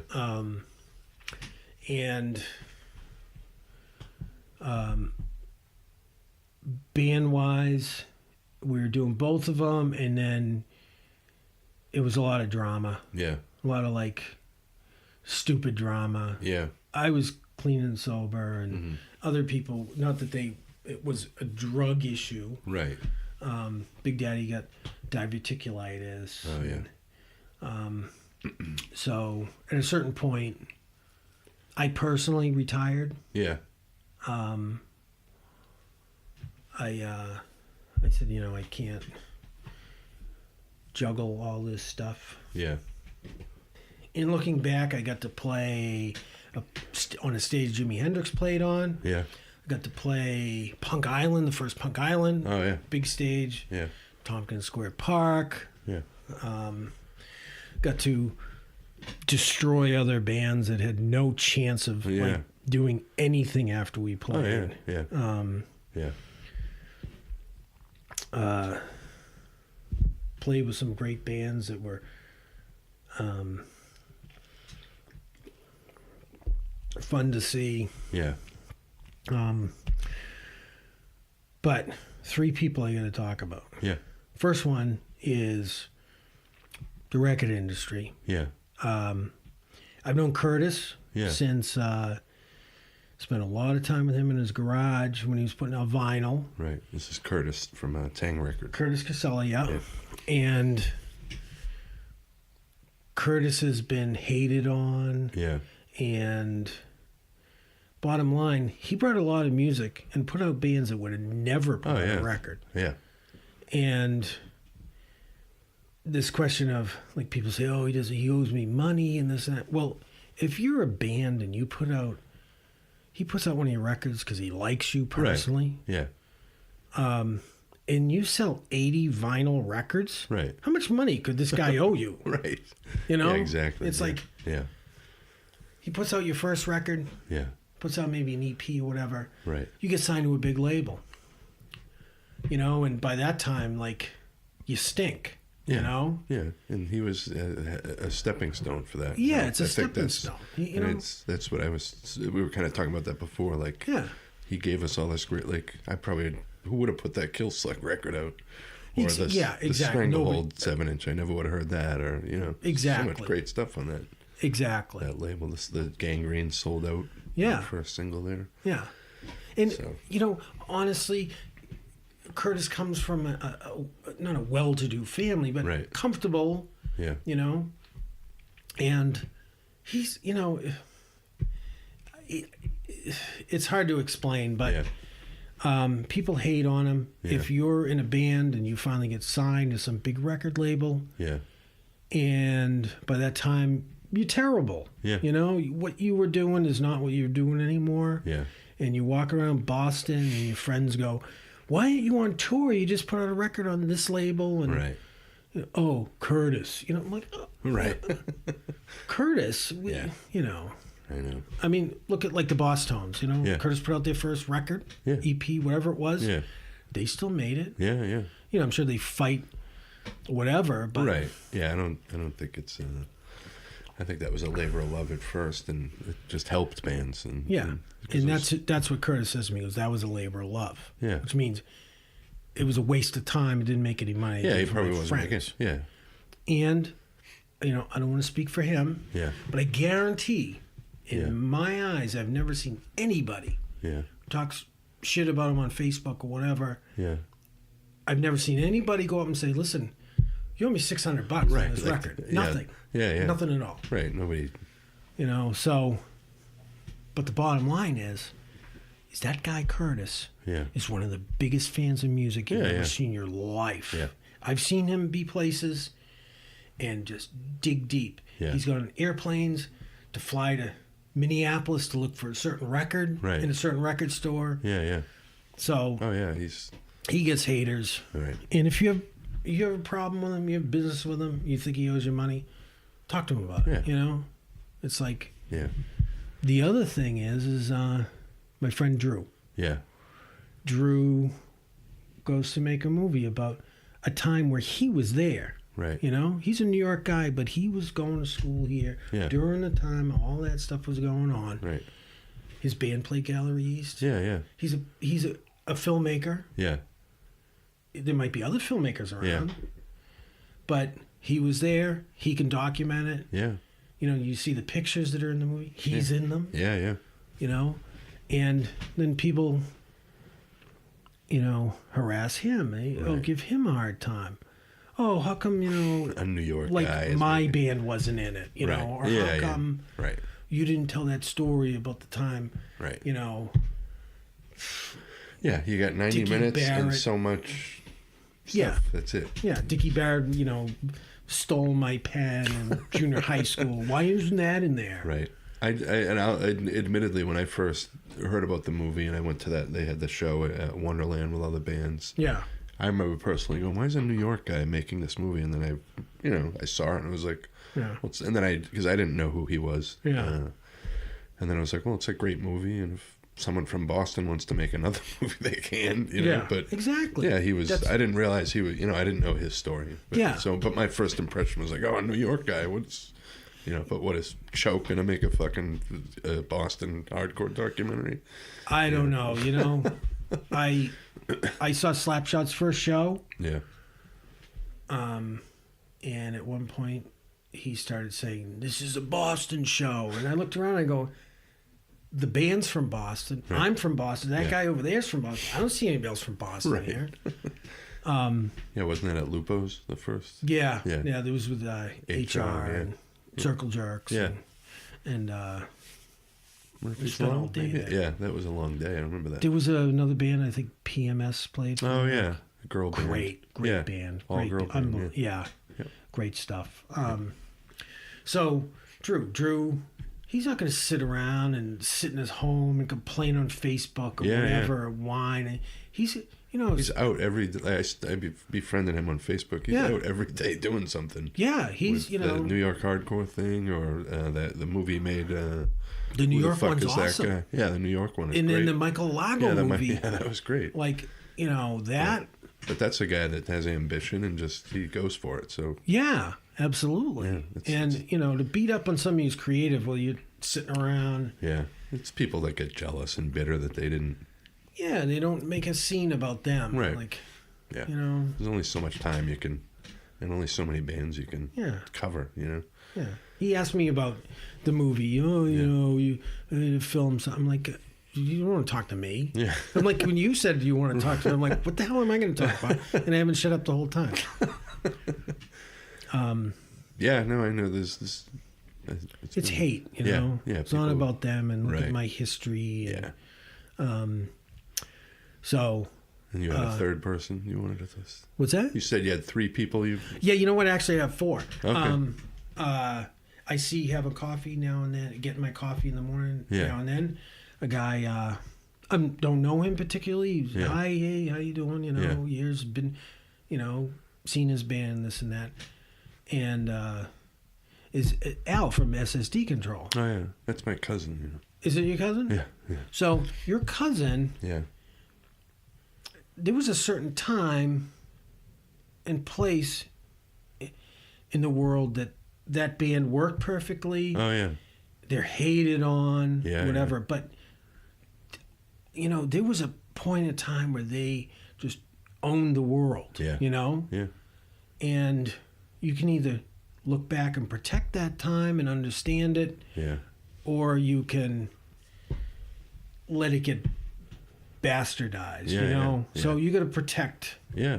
And I think he's protecting. Yeah. You know, you go out and you have people that, you know, going to beat you up left and right. Yeah. And even if you went and put the band back together somehow, if you don't want to, if you... Yeah, whatever you do, people are going to bitch. Yeah, they're going to complain. Yeah. You know, this and that. It's like, hey, that was then. Ian Mackay does the same thing. My threat was my threat. Fugazi, now this and that. Yeah. Da, da, da, da, da. I wouldn't want to see Minor Threat now. Like, if those four got back, you know. The Misfits, by the way, when I saw the Misfits, it was those three guys. Yeah. And I just saw them last year. And I'm telling you, if you took 2 songs out of their set, 20 songs, you took 2 of those songs, you gave it to a band around that time, they could be famous from those 2 songs. Oh, yeah. Youth Brigade, how many big songs they got? Yeah, I know. Sync with California, and that other one. Men in Blue. And they made their career, you know, and they're a great band. Yeah. But the Misfits, after 3 songs in the Misfits, I watch them, and they were tight, they were great. Yeah. Glenn's going to be Glenn. He's going to do what he does. Yeah. Great front man. You get a million haters right. on Facebook and wherever yeah. hating on him. Well, he's up there, and I'm going, this is a great set. Yeah. This set could rival AC/DC. Yeah, Every song is a gem. Yeah, they're iconic songs. Yeah. And, I mean, it's just, and they're sitting there, they got the light show. I'm like, they're sitting on a gold mine. Yeah. You know? I know. Imagine if they had toured. It's just... Instead of just did the 2 or whatever. Yeah. And to be this age, to say you saw Black Sabbath the last tour. Yeah. To say, or saw the Misfits. Yeah. You saw the Misfits. Yeah. Glenn Danzig, Jerry Doyle. Yeah. There you go. Yeah. So...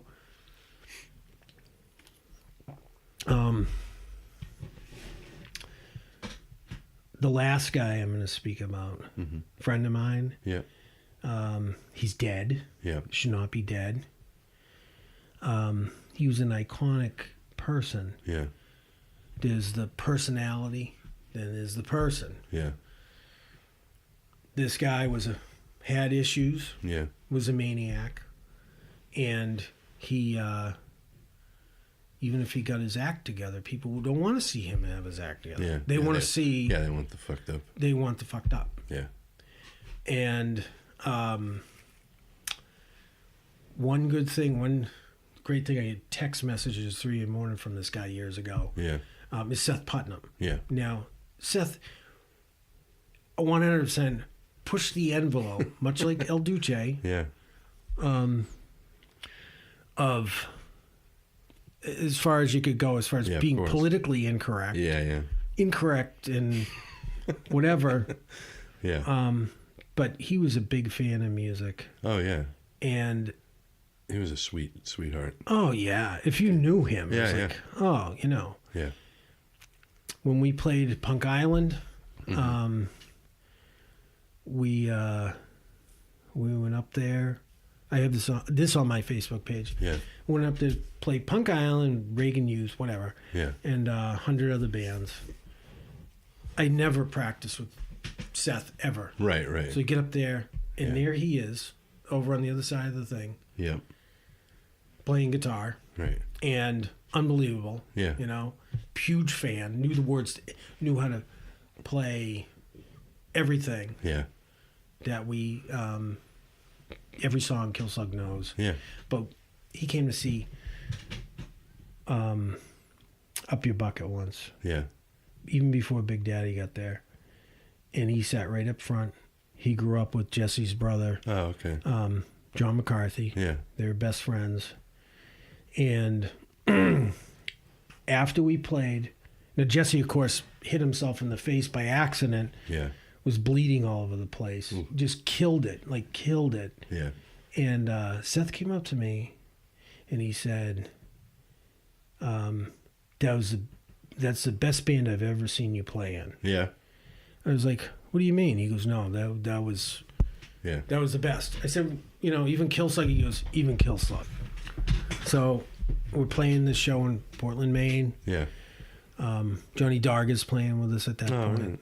And Larry comes over to my house in Everett. Yeah. He's hanging around for 3 days. He's having a couple beers. I go to visit a friend of mine I haven't seen that morning. I haven't seen in years. And then Seth wanted to go to the show in Portland. Yeah. And I was going to drive down to Attleboro, get him, drive him up. Blah, blah, blah. Then I was like, oh, it's a long day. And yeah. So I was like, I'm not going to go get him.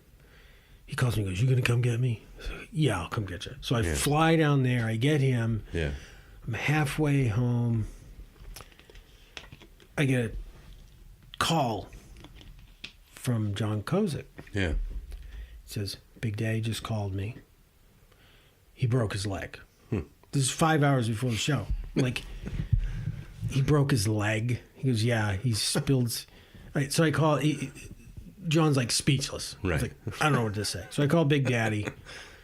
And I go, "What happened?" He goes, "Yeah, I'm going to the hospital. I broke my leg, or I'm at the hospital, whatever." Spilled on some beer in the kitchen, and Larry. And so I called John back. I'm like, "What are we going to do?" He goes, "I don't know. I'm just so like, I said, "Well, I'm driving back with Seth from Attleboro, you know?" Yeah. He goes, "He can play drums." I said, "What?" He goes, "He can play drums." Yeah. And I said, "Seth, do you know how to play Kilslug songs on drums?" He goes, "Yeah, I know how to play them all. I can sing them, play bass, whatever, guitar, blah, blah, blah." Yeah. So we went up there, and Seth was our drummer for the night. Oh, that's amazing. And he had a little notepad. Yeah. And Johnny went over the songs with him, and he was like, "I want to play the song Elizabeth," and all that. So anyway, I miss him. Yeah. And he had a band with Larry, Angry Hate. Angry Hate. Yeah. He had a bunch of different stuff. Yeah. He always played. Yeah. He would go overseas. He just kept playing and playing and playing. Yeah. And he was one of the biggest fans. Yeah. Oh, yeah. Of music, You know, and even though in theory he's had way more exposure, way more success than anything the Kilslug family's done. Right, right. You know, he probably would have traded doing that to have been like, oh, yeah. you know, Yeah. I mean, he was part of the family, Yeah. but he didn't stop. So, as a kid in England or somewhere, big fan, Kev Short. I gotta say hello to him. Yeah. Because he'll listen to this. Yeah. If anybody in the world does, it'll be him. He's a good egg, good supporter. If you can understand that you were lucky enough, and certainly not skilled enough, except for Big Daddy, I'd give him a little bit of an exception because he's a musical freak. Yeah. But you were lucky enough to be part of this in any capacity as a group. Yeah. Not as who you think you are in the group. Yeah, as the lead guy or in charge or this or that. You know, at one point when we were doing a lot of the Kilslug stuff years ago, there was a member of the band. Mm-hmm. I would work Thursday morning, go to work, get in my car, drive to Whitehall, New York, get Big Daddy, drive him back. It's a good ride. Yeah. Go home, go to sleep, get up in the morning, go to work, go back, pick him up, go pick up the other guy in the band. Yeah. You know, that's a lot of dedication. Oh, yeah. Get there, give this guy an amp of mine, give him a guitar. Yeah. And then he didn't want to tune up because he doesn't have to get his Kilslug. And he's, right. You know, it's like, and that isn't just him. There were other factors like that, which led to me retiring. Mm-hmm. Now, to wrap it up, I still am retired. Yeah. Big Daddy had some diverticulitis. He's better. Yeah. He wants to get back behind a drum set. Yeah. I have more opportunity to play, depending on who's who and what's what. The Up Your Bucket set. Yeah. I have the rights to play it. Yeah. The singer of what's Mark's band now? Oh God, I should remember it. Anyway, he's gonna kill me if he listens to this and I didn't say it. Mark Kennedy. Yeah. 5 Point, right? 5 Point Mark, right? Yeah. He has the rights to play the songs. I don't think he really wants to. Right. My bass player, one of my best friends ever, Richie Baker, who died a year and a half ago. Mm-hmm. You know, it just ended up where it's me and him. So I can go do that set, but only if it's like the right people, the right thing, you know, and right. You never know. I did try to like work on Mark McKay. Yeah. But you know, he's a rock god too. Yeah. So, do you have what's on your list? Did we go through everything on the list? I think we did. Oh, one thing I was just like old bands reuniting. Like you go out a lot. Well, I guess we did kind of talk about that with the Misfits. So, well, I mean, I don't have a problem. We reunited. Yeah. You know, if we do Up Your Bucket again, we won't reunite, but right. You know, hey, let's play again. Yeah. I think certain bands, their image over the years has changed. Yeah. Like, you're a band that was kind of, you know, around back then. Right. And then suddenly now you're like, you know, oh, they're like, you know, they were around back then. Yeah. It's like, yeah, they were around back then. Back then. You know, and it's like, and now they're around now. Yeah. But they're not, it's not like Mission to Burma coming back and playing. Yeah. You know, it's like, right. You know, that kind of stuff. So my thing is that if you reunite, everybody wants to play. Yeah. The band Queen. Freddie Mercury dies, what are they going to do? Never play again? Yeah, exactly. You get somebody else to sing, you know? Yeah. Same songs. Yeah. I have no problem with it. I don't think, and from all the bands I've seen that are older bands, that have younger members, right, could be related younger members, right, nephews or whatever. Yeah. I don't think any of those old bands, they're in their 60s and 70s, are going to go up on a stage unless they can really play and really bring it. Yeah, exactly. They're just not going to do it. Yeah. The Dickies, Fear, saw them. They brought it, you know. What's one? X. Yeah. You know, so I don't have a problem with if it's going to ruin, absolutely, completely destroy the image of the band. Yeah. You know, I know there's a band that reunited, but they didn't. Their look. They had a guy who was in the original band, who was the guy who was available, who could play, who could do it, this and that. They didn't want him because the way he looked. Right. His image. Yeah. Not to use big or this. They're just like, we can't, you know, we can't have that guy looking like that on the stage. So, obnoxious. You know, that kind of thing bugs me. Yeah, definitely. So, let me ask you a question. Yeah, sure. Did you ever play in a band? Yeah, I played in a few different bands. Yeah? What did you play? I played bass in a band called Shattered Silence with Al Quint. Oh, you played with Al? Yeah. That was sort of my first band. And I played in a band called Lugnut around Swampscott. That sounds familiar. Yeah, we played like Marblehead and Swampscott. Yeah, did you play at Seaside? No, we played at the... we did play, but we played behind the high school a couple times. Yeah. We played... I think we didn't play with the Descendants, but where they played in some school. They played at the like later Seaside, on, like 88 or something. Yeah. And then I played in a band called Presley for years with, I think you know Arnie, the bass player, maybe. Arnie, yeah, he probably plays in a lot friends of with different him. bands. Yeah. I friend everybody that is a musical connection. Yeah. So we did a lot of, we got kind of like a heavy thing, and then got kind of like improvising on stage and making noise and stuff, and excellent, kind of alienated audiences and that kind of thing. Where, so some nights we would do 5 songs, sometimes, and we would always decide to the last minute. You know, we rehearsed 3 times a week, hours, but then when it comes showtime, I'd be like, let's just do 1 song tonight and we'll stretch it out. Yeah. And a couple times we were like, let's just do no songs. Right. See how long it takes for people to just fucking leave. Yeah. And that's awesome. Yeah. So, but yeah, I haven't played in a while. So, no. Yeah. You still have your bass and everything? I have a guitar. I in the band Presley. I had switched to guitar, so I still have. I have it's a thin line telly. With nice. Like the F hole on it. I still have it in there. That's the cool. Yeah.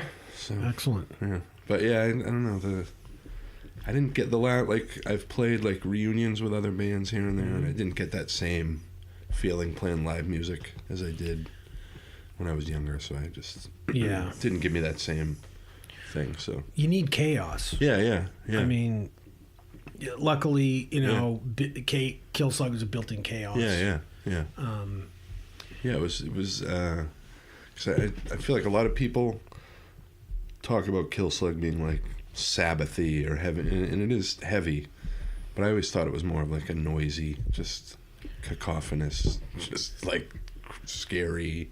Yeah, it's a little metalish, but it's based on like imbecile. You couldn't purposely say, I want to sound like this. Yeah. When we were recording the studio, there was a band that, when I said that magazine had two Groinoids and Ointment, and there was a third band. Well, that third band, we went in the studio, and the guy who recorded us, Tim O'Hare, goes, this band came in, and they said, we want to sound like Kilslug. Yeah. That's what we want, is we want to sound like them. Yeah. You cannot possibly. Yeah. You go listen to a Larry Lifeless record, or go watch that video, this T.J. Welcher show, the Sonic Lobotomy. You watch that. You could not possibly. Yeah, there's no. Yeah, even, it's not. Yeah. Much like Jello Biafra in his voice. Yeah, there's all sorts of those, and that's why I thought Kilslug stuck out, because it is one of those you can't, like Captain Beefheart. You can't do that, or Zappa, or any of those kind of guys. Yeah, you can't. They have their own thing, like Devo too. Yeah, even Black Flag to an extent. Like, they were punk rock, but they weren't playing power chords. He was playing intricate shit on the guitar that was sort of all over the place. Maybe that band Blast was probably the closest that ever got to sounding like them, but nobody else did that. I used to listen to all that old SST stuff a lot. Yeah. And then in Washington D.C., there was a girl named Julie Bird, had a record label, Olive Records. She had Beefeater and stuff like that. And a lot of that stuff's unbelievable. Yeah, Beefeater was great. That guy died, the bass player, I think. HR, Human Rights guitar player, David Byers. Mm-hmm. He died years ago. I don't even know how, but he was unbelievable. Yeah. Probably, I'd have to say he was top 5 guitar players I've ever seen in my life. Oh, yeah. We went on tour with them. Big Daddy did their sound, and one night he just did this thing on guitar that was just insane. Yeah. He's gone, but he was just unbelievable. So talented. So I'm sure, once I get in the van, I'll be like, in the car, I'll be like, oh, she said this and said that. But nah, man, this has been great, and I'm glad you came out. And what I'm going to do is I'm going to give you all that stuff. Okay. Yeah, so I'd love to hear it, man. Because definitely. It's all fun. Cool. Well, thank you very much for coming down, and we'll stop this here. Yeah, and hi everybody out there in podcast land. And I got to say, hi to Sydney, Liam, and of course my girlfriend Tori, who I love very much. Yeah. And she's been like one of my best friends. Yeah. I've known her since she was 14. Yeah. And I've known her for over 30 years, but she's 27 now, so I thought she was about 27. Yeah. And you just drove. So on Facebook yesterday, I saw she missed her flight. Yeah. To Philadelphia, so you drove her down there. So no, I didn't. I didn't actually drive her down. I didn't actually. I would have. I like okay, you offered. Okay. Yeah, I would like to. I love driving. Yeah, I do too. Well, that's cool because I saw that. I was like, Yeah. I was like, that's a good guy right there. So. Yeah, I would have loved to drive. You know. Yeah. I'll probably take the long way back home. Yeah. Just from here. Yeah. Awesome. Thank you, Chris. All right. Thank you, man.